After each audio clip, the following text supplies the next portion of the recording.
Another type of proactive intervention that involves manipulation of the consequences of behavior rather than the antecedents is differential reinforcement. This often involves the explicit training of a replacement behavior that will serve the same function as the behavior targeted for reduction. If a communicative behavior is taught, the intervention is called functional communication training, or FCT. We will focus on that intervention in this module's slideshow. Let's start out with the definition of differential reinforcement. It is simply when a reinforcer is presented differentially following different topographies of behavior. This involves teaching a new behavior. A behavior targeted for increase is reinforced, likely on an FR1 schedule initially. Meanwhile, the behavior targeted for decrease is either extinguished or reinforced less than the behavior targeted for increase. Combining extinction with differential reinforcement is the most effective, but if you can't implement extinction, differential reinforcement can still work.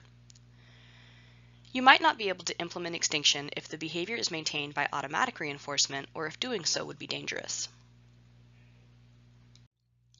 During class, we'll talk about other types of differential reinforcement procedures: differential reinforcement of other behavior, differential reinforcement of incompatible behavior, and differential reinforcement of low and high rates of behavior. Here, we'll simply focus on differential reinforcement of alternative behavior. In this case, reinforcement is provided following an alternative response intended to take the place of the behavior targeted for decrease. The behavior may or may not be a functional replacement. It's a functional replacement if it's maintained by the same reinforcement that previously maintained the behavior targeted for decrease. Differential reinforcement of alternative behavior is often shortened to DRA. You may also see the acronym DNRA. This is differential negative reinforcement of alternative behavior as opposed to positive reinforcement. Again, functional communication training is a type of DRA that explicitly teaches and maintains an alternative response that is communicative. For example, a DRA procedure that does not qualify as FCT might be to try to replace aggression maintained by access to attention with jumping on a trampoline, which I would also reinforce with attention. In an FCT procedure, I would replace that aggression with something like the individual asking to play a game or spend time with me. Lally and colleagues did not exactly implement differential reinforcement of an alternative behavior in the way that we normally would therapeutically. However, their article demonstrated some important points about why differential reinforcement works in the first place. In the first part of their study, they found that 3 topographies of behavior, screaming, aggression, and self-injury, were all maintained by escape from demands. They also observed that the 3 topographies consistently occurred in a given order: screams, then aggression, then self-injury. During the second part of their study, they decided to reinforce 1 topography of behavior at a time while extinguishing the rest. These graphs from the article show the latency to the first occurrence of each behavior. Higher bars mean a higher latency. That is, they didn't occur until later in the session. Black bars represent the latency to screaming, white bars represent the latency to aggression, and striped bars represent the latency to self-injurious behavior, or SIB. Aggression was the second behavior in the response class hierarchy. When it was reinforced and screaming and SIB were extinguished, screaming generally still occurred first, but over time, aggression happened almost immediately afterward. Self-injury occasionally happened at first, but over time was almost completely eliminated. SIB was the last topography occurring in the hierarchy.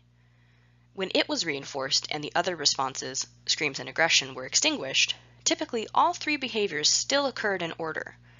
However, the latency to the first instance of SIB decreased. It began happening sooner, more immediately. Sometimes, screaming was skipped and the individual began immediately engaging in aggression before progressing to SIB. This is perhaps the most relevant graph to conceptualizing why differential reinforcement is effective at eliminating behavior that we want to stop occurring. Screams were the first response in the hierarchy. When screaming was reinforced and aggression and SIB were extinguished, aggression almost never occurred and SIB never happened at all. Once the screaming started, it was reinforced, and the response class hierarchy stopped its progression. So why did the order and occurrence of these behaviors change in each condition? It's all about why given behaviors occur in a response class hierarchy in the first place. Why, in colloquial terms, we might quote-unquote choose to engage in one behavior before another that would have the same outcome. One reason that Lally et al. Noted can affect the order of responses in a hierarchy is the history of the rate of reinforcement that has followed each behavior. In the case of this particular participant, over time in their life, it may be that screaming and even sometimes aggression were ignored, but caregivers always had to intervene once SIB occurred. You can't just ignore SIB and let it happen, so it probably had a higher likelihood of getting a high rate of reinforcement. In this study, when SIB was reinforced and other responses were extinguished, the participant began engaging in SIB more immediately. Then we have differences in reinforcer quality. In this case, the responses were all maintained by escape from demands. All of the responses must have at least sometimes been consequated with escape in the past. But perhaps a longer or more calming break was given contingent upon one response or another. It's possible that once people figured out that screaming was followed by aggression, they would reinforce screaming with a better, longer, etc. break in order to prevent the aggression or SIB. Alternately, it's possible that SIB and aggression were given longer breaks since they're more serious and dangerous behaviors and had to be stopped. Next, delays to reinforcement.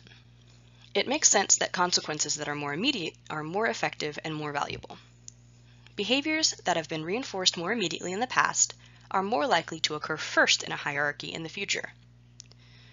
Caregivers were probably more likely to react immediately to dangerous behaviors like aggression and SIB. Screaming, even if it was reinforced, was probably more likely to get a delayed reaction. Given all of that reasoning, you might expect screaming to stop completely, with the participant always skipping straight to aggression or SIB. However, another point to keep in mind is that screaming is much less effortful than aggression or SIB. If screaming is reinforced even sometimes, even at a delay, it might still be worth it to try that rather than making the extra effort to physically aggress against someone or self-injure. A similar point is the probability of punishment. In the natural environment, if you aggress against someone, there's certainly a chance that they would aggress back. That could be punishing. SIB might get you out of having to do your work, but it hurts. That could also be punishing. If screaming gets you out of your work, but doesn't hurt or provoke a fight, that would make it more likely for screaming to occur first in a response class hierarchy. All of these considerations must be taken together in trying to determine why responses happen in a given order in a response class hierarchy. From an applied perspective, you should try to figure out what alternative behavior you could teach that would end up earliest in the hierarchy, thus preventing the problem behavior. For example, let's say you're trying to eliminate SIB. You'll want to reinforce an alternative behavior, like asking for a break, on a very dense schedule of reinforcement so that the rate of reinforcement is higher than what previously maintained SIB. You'll want to make sure that the reinforcement of a break is better than whatever types of break was previously following SIB, and more immediate. The effort of asking for a break should be extremely low, and the behavior should certainly never be punished. This will help ensure that your new alternative behavior of asking for a break will occur more often, and SIB will hopefully stop occurring entirely, like it did when Lally et al. Reinforced screaming. All of this leads into suggestions for how to most effectively implement differential reinforcement. First, you should use a dense schedule of reinforcement to start out teaching a new alternative behavior. If you also extinguish that behavior that you're targeting for decrease, this ensures that your new behavior will have a higher rate of reinforcement, and thus occur first in the response class hierarchy. You should also ideally use reinforcers to teach the new alternative behavior that previously maintained the behavior targeted for decrease. That is, you should be teaching a functional alternative. This way, you have a better chance that the reinforcer you're delivering is of the best quality to compete with what was maintaining the behavior targeted for decrease. If you can't use a functional reinforcer, for example, if the reinforcer maintaining the behavior targeted for decrease is dangerous or unable to be identified, you should instead make sure that the alternative response produces higher rates, magnitudes, values, etc. of reinforcement. You could, for example, use a competing items assessment, as discussed in the last module. There are several advantages to using differential reinforcement procedures to decrease the occurrence of problem behavior. First, there's the obvious point that a replacement behavior is explicitly taught. This means that you're increasing habilitation, allowing the individual to access reinforcement more acceptably in the natural environment.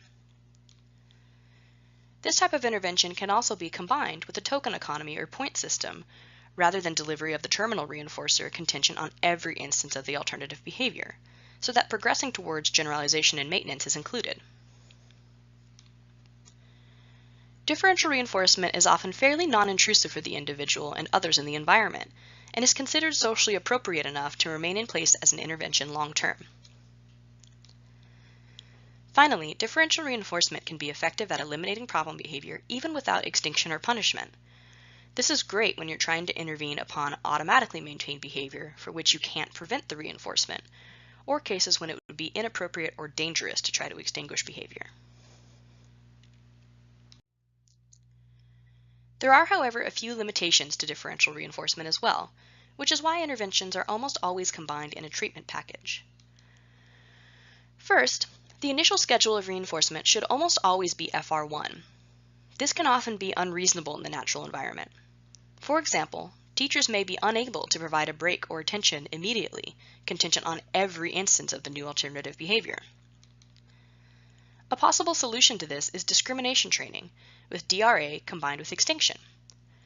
You could keep the intervention of extinction in effect all of the time, and provide an extra SD, like a sign, to signal when reinforcement is available for the alternative behavior.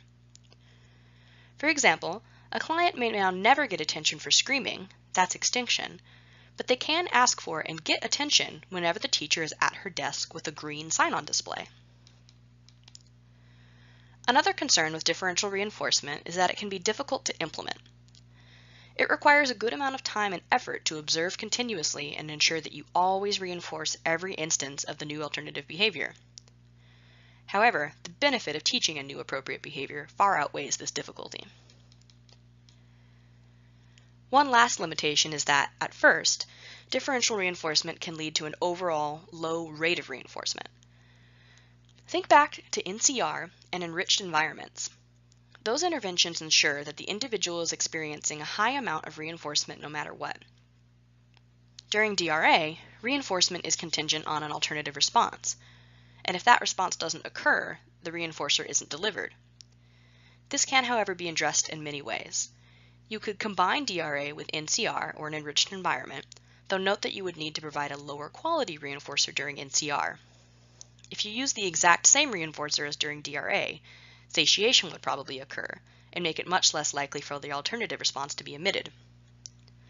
And of course, you could simply implement a good teaching procedure to help ensure that the alternative response will occur, as covered in skills assessment and intervention.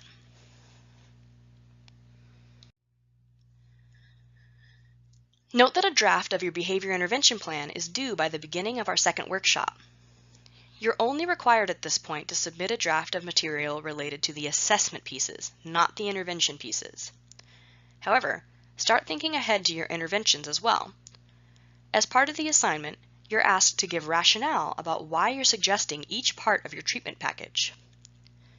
In this module's assigned reading, you'll find a heading titled Choosing Between FCT and NCR. This will give you some examples as to why one type of intervention might be preferable over another. But also note that you can and likely should combine different types of proactive and reactive interventions. Just always bear in mind the pros and cons of each component of your treatment package, and note how the components can be combined to alleviate some of those cons.